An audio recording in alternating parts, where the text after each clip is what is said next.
everybody? Welcome to Boxing Scene Today, right here inside the Pro Box TV studios. Jimmy Smith alongside the champs, Chris Algieri, Paulie Malignaggi. Well, they say as heavyweight boxing goes, so goes boxing. And right now, it looks like the window is closing on the career of Alexander Usyk, but should be fighting Dubois in July. Where does that leave everyone else? A lot of intriguing movement in the king of the boxing division. So, Chris, when you look at this, apparently, it looks like they're trying to make a July showdown between Usyk, of course, and Daniel Dubois.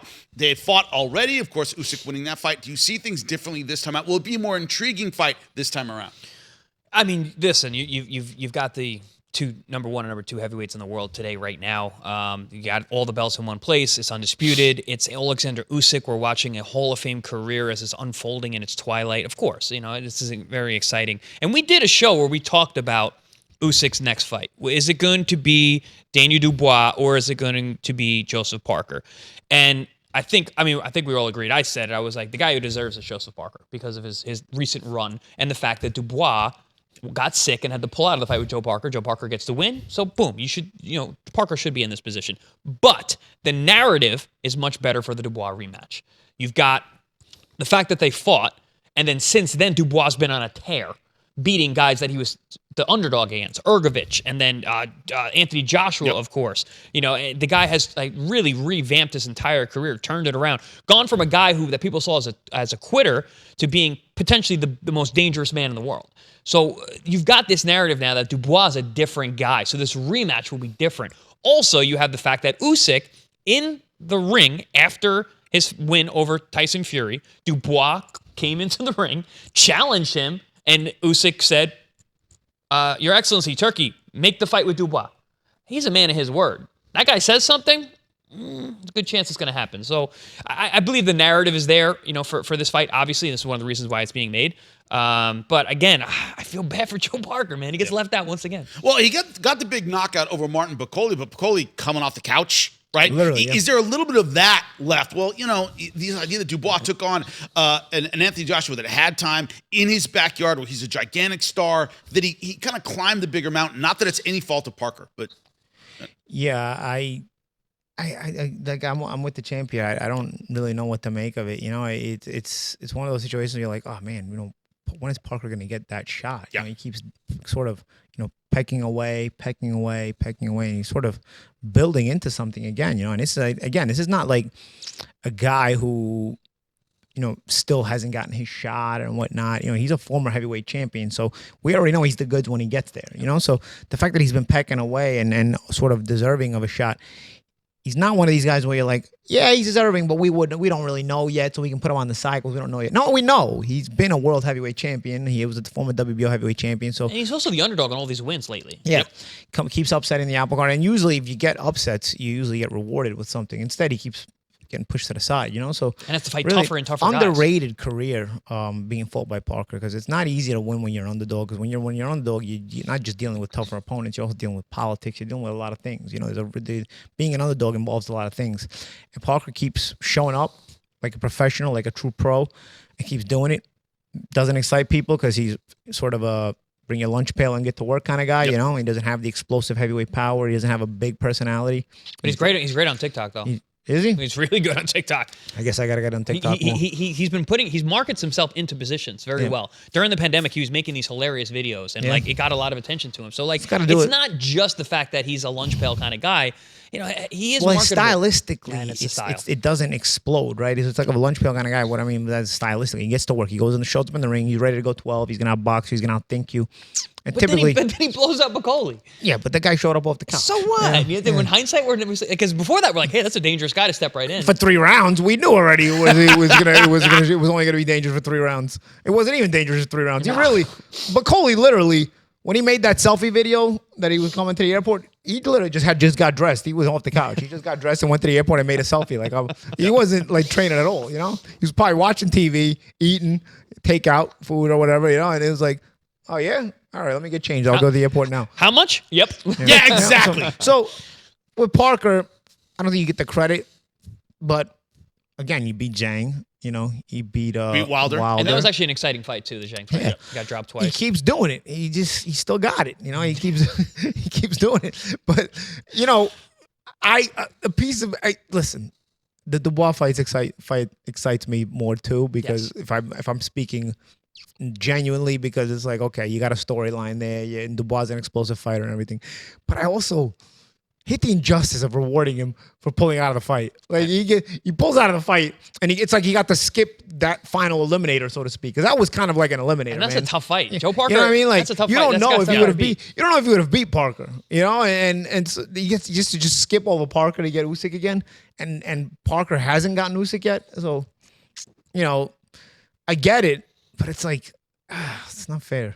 Yeah, I get the injustice of it, but we as fans on the outside, Chris, are we waiting to see if Father Time catch up to Usyk? Because his style is so good, no big vulnerabilities. Is it he will choose to fight guys until he goes, you know what, it's time for me to until you get beat, right? No, but will he get beat? That's what I'm curious about. Are we just kind of waiting? Eventually, you get beat. Right? Yeah, Father Time's undefeated for will a reason. He see that? And we've talked about that, and Paulie and I, we disagreed on this because I was saying, I was like, I don't know, I think he might be the kind of guy, he's in camp and he's like, you know what, I don't have it anymore, or gets injured like against an injury like the Klitschko brothers did, and they're just like, you know.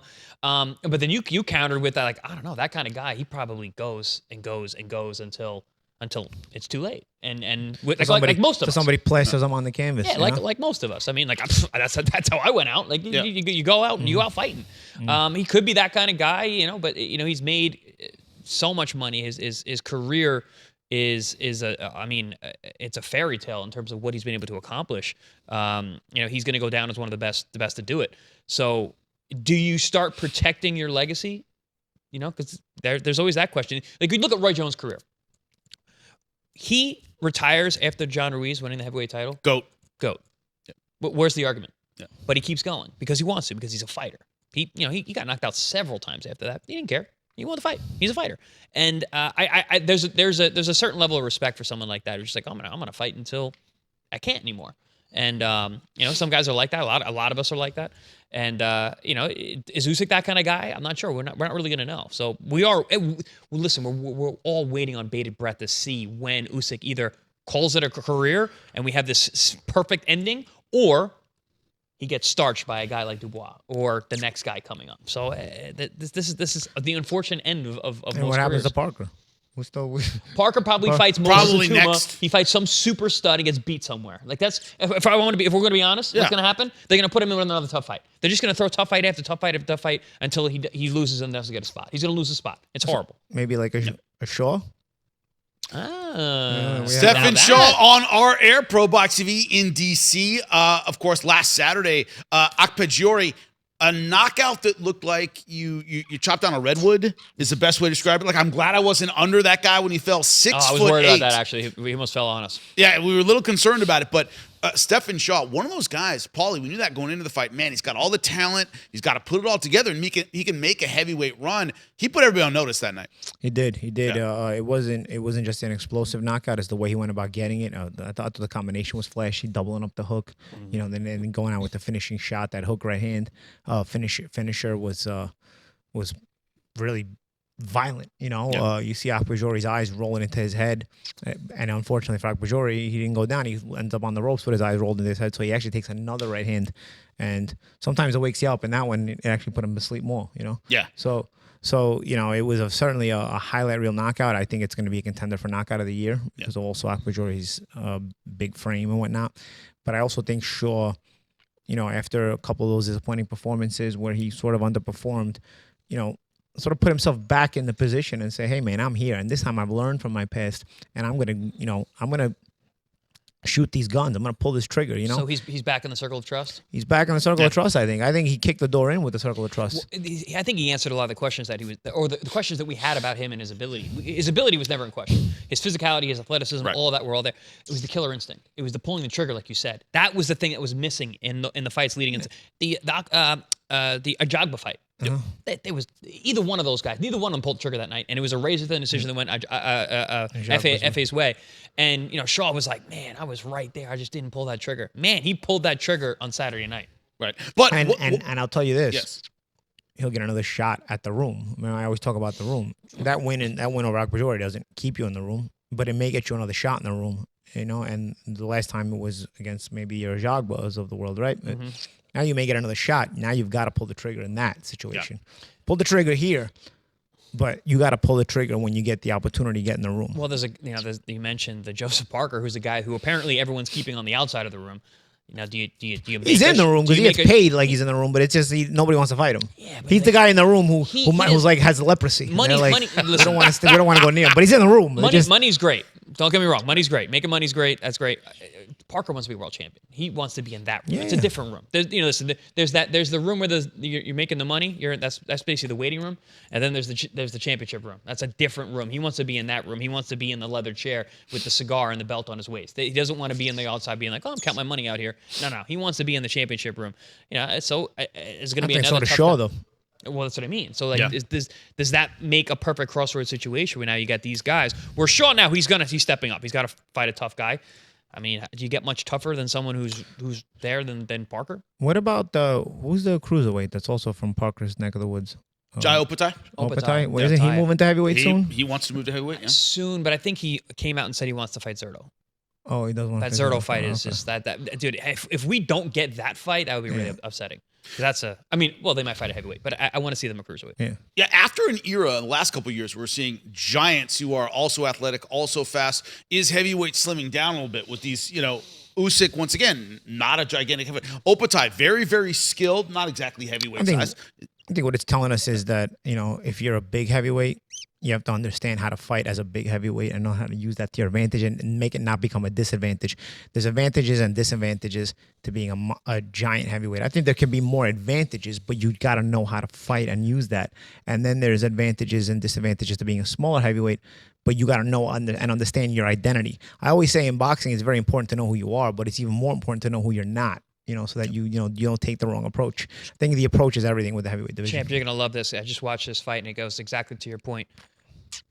Lamont Brewster versus Klitschko, and it was before Klitschko. Watching that live. Before Klitschko knew how to be a big heavyweight, and Brewster is just a vicious left hook artist. He took damage on the way in. Didn't matter. He knew how to fight small. He was taking damage on the way in, but he believed in his left hook, and he knew that Klitschko had a tendency to pull straight back. And when you're a big guy, you can't do that. And that left hook, bang, he hits him, drops him a bunch of times, survives Klitschko, incredible offense back then. And Klitschko just ran out of gas. Which he would do at that time. Back then he didn't know how to budget. He would literally just crash out in the middle of a fight. And that was before he learned what he was and how to fight as a big heavyweight.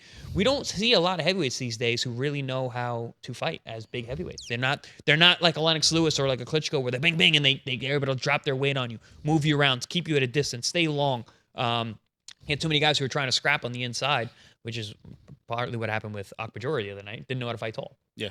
When you look at it, though, a heavyweight fight that they're looking to put together, of course, Eddie Hearn talking about it, is Anthony Joshua, Tyson Fury. We talk about the evergreen nature of this, that despite both fighters maybe being past their prime, maybe having some shaky performances, this fight sells no matter when you make it, but there are only so many years to make this fight and put it together and get it done. Do you think Tyson Fury comes back for this fight, Paul? He says he's retired. Do you think this is the bye-bye, cash-out kind of fight? I think Fury is a wild card. He says one thing and ends up doing another thing half the time. So it's basically up to everybody's guess, we have to be a psychiatrist and a psychologist and also a boxing analyst to understand and figure out what Tyson Fury is going to do. So my guess is as good as yours, as the champs, as anybody else's at home.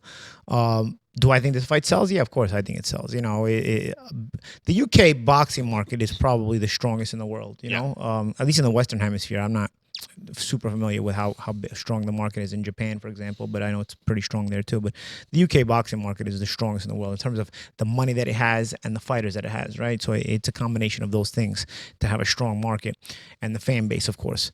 There are fights in the UK that I think are popular strictly because it's the UK, and I think at this point with AJ and Fury kind of looking a bit faded, it wouldn't be popular if it wasn't the UK. But because the UK market is so strong, it becomes popular everywhere else.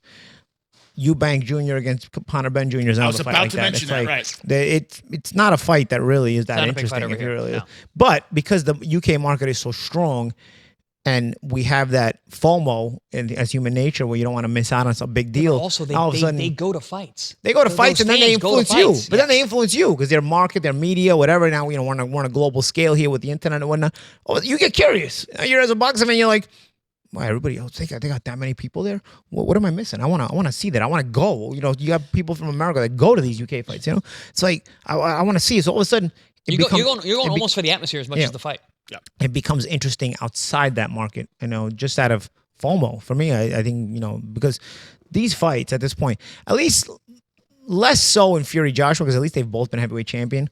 But still, it's a battle of sort of faded guys. You know, but again, the UK market will sell this, and it'll bleed over into other markets because it's going to make everybody curious. Can I put in one more faded guy? Please. What? Wilder's back. He's fighting soon. I want Wilder and Joshua. I still want that fight. At this point, I'll take it. You know what?